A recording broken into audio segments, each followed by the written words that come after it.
Hi everyone, my name's Abigail. I'm a psychic medium, a therapist counselor, and I've got a passion for manifesting.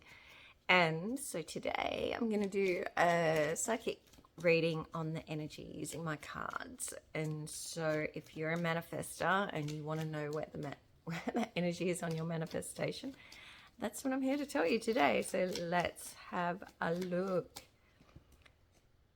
Okay. Okay. So the energy is actually okay. So, I mean, I feel like the reason that you've come to this place of wanting is because, I mean, it's the same for everyone. It does, but it's just a lack. It's just a lack of being in control and not being the one look, begging for a bit of money. And it's kind of like wanting to swap over. It's like, no, I do not want to be the one begging for a bit of what the universe has to offer and God and whatever else, yourself, whatever you believe it to be. I want to be the one in the control and doing the giving. I want to make the changes and I want to convert from being here to being here. Like, what was I even thinking? That's the kind of energy that has a feel of it. And look, oh, I should have said past, present, future. That's how I read. So I think that in the past, like it's a really obvious read because of course that's what you want to manifest because of course you've had this realization, but I don't even think it's that. I think it's a deep kind of knowing that culturally we've got it the wrong way round. We're not honoring the soul within the body, the spirit, and the drive for that. We're honoring the mind, and so then we just have to beg outside of ourselves for a little bit. Whereas this feels like when you've made this shift to want to manifest, you've recognized that you do have the ability to be the one giving, the one in charge, the all of everything. So I feel like it feels like it feels like there's been suffering to get to that place, and it feels like now, this is the second card, being in control, like cutting through. Like this is interesting though for me because the energy is very much like I'm in control. I've done the work. I know what I'm getting, and I know what I'm lining up for.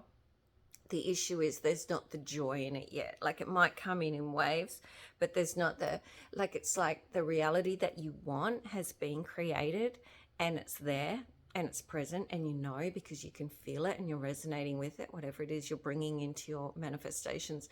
But the issue at the moment and is holding the feeling of the reward, the joy, the the positiveness. Like I know in manifesting, there's quite a big thing of you don't have to feel joyful all the time, and you honestly don't at all.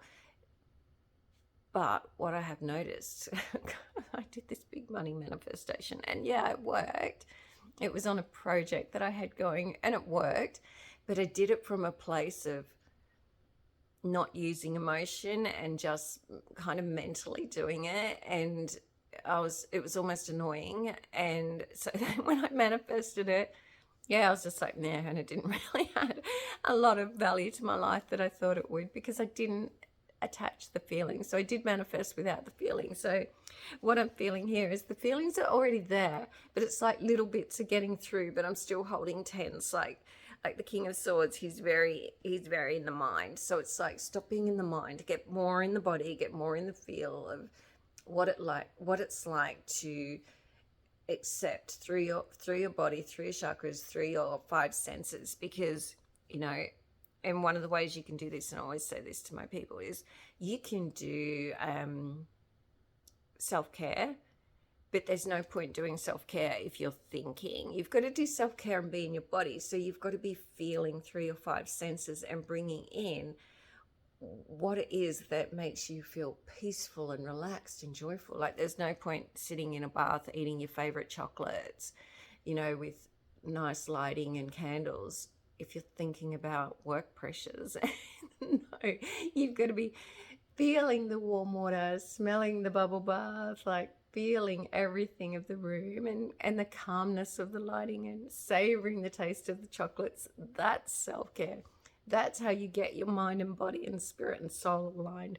That's how you get out of your headspace, by doing that kind of self-care. So it feels like at the moment there's still a need for that. And don't be surprised if you find that things that you might have planned become, they cancel on you or things like that, because it feels like, although you might think what an inconvenience, the biggest thing that I've noticed is when life takes things off you for you to rest, you're meant to rest. You're meant to honor that time. You're not meant to fill it up with things that, we live in a culture that values busyness and being hectic. And no, that's not allowing enough time to switch to the manifestation that you want, where you're going to be immersed in it. Because I feel like for people hearing this, it's like you've come from a headspace and you're moving into, no, that's enough. I'm going to be my body. I'm going to be present. But it's just keep reminding yourself and keep strengthening those pathways so you can do it. So I feel that's what's happening at the moment.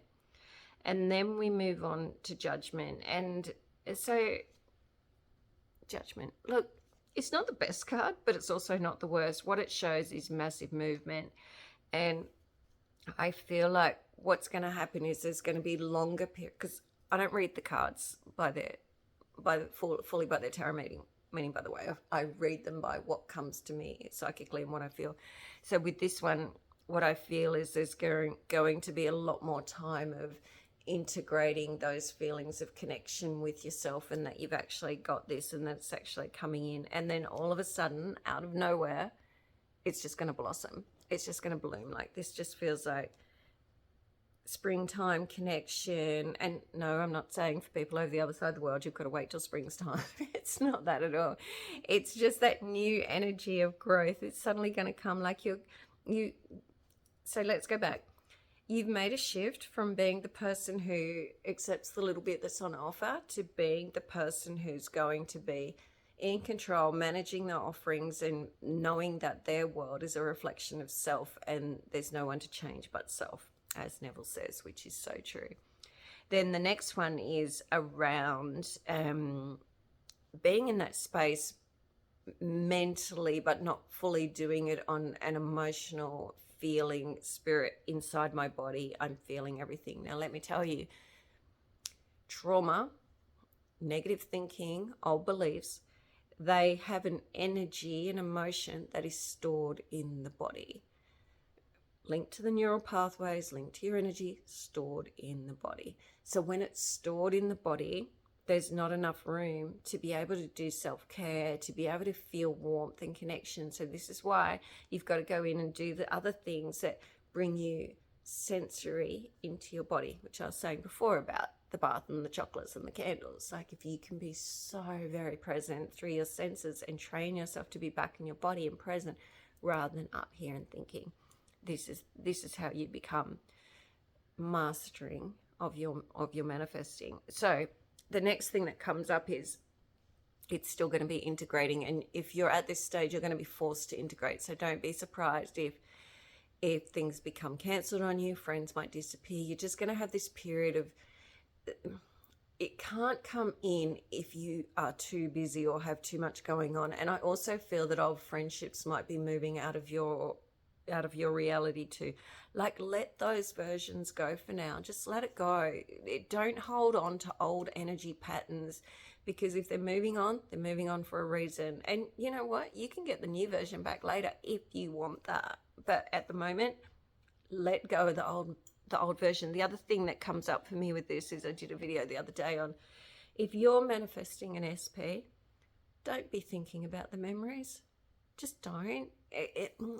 Because the reason is, it's the old energy, it's the old resonance, it's the old version of you and the old version of them. If you want to think about them, think about the happiest of times and bring that energy in and feel, because reality's already created, feel what future memories are coming to you and start practicing that.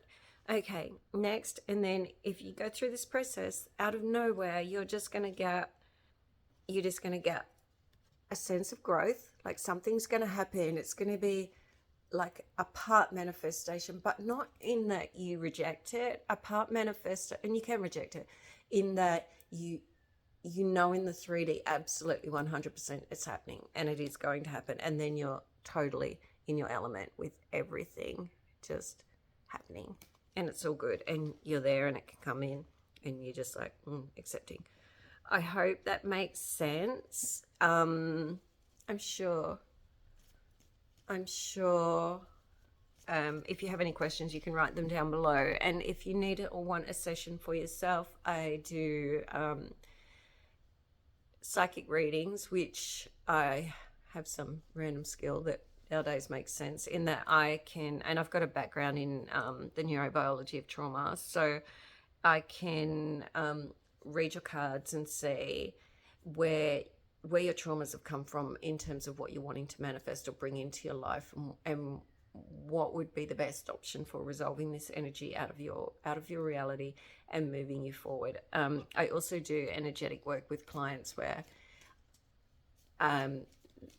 in my view, no one is coming to my sessions and leaving the same. If you're coming to a session with me, I'm going to ensure that energetically you and emotionally you leave with new ideas about yourself, new values and belief, new perspective, and that you feel different, and that we have released something from your body system that you've been holding on to. Like that's my little guarantee to myself. Like, no one leaves my sessions feeling like they haven't been to a session or feeling like they don't know where they're going. And the other thing, be mindful of my sessions. I do give people homework. I always give people homework, because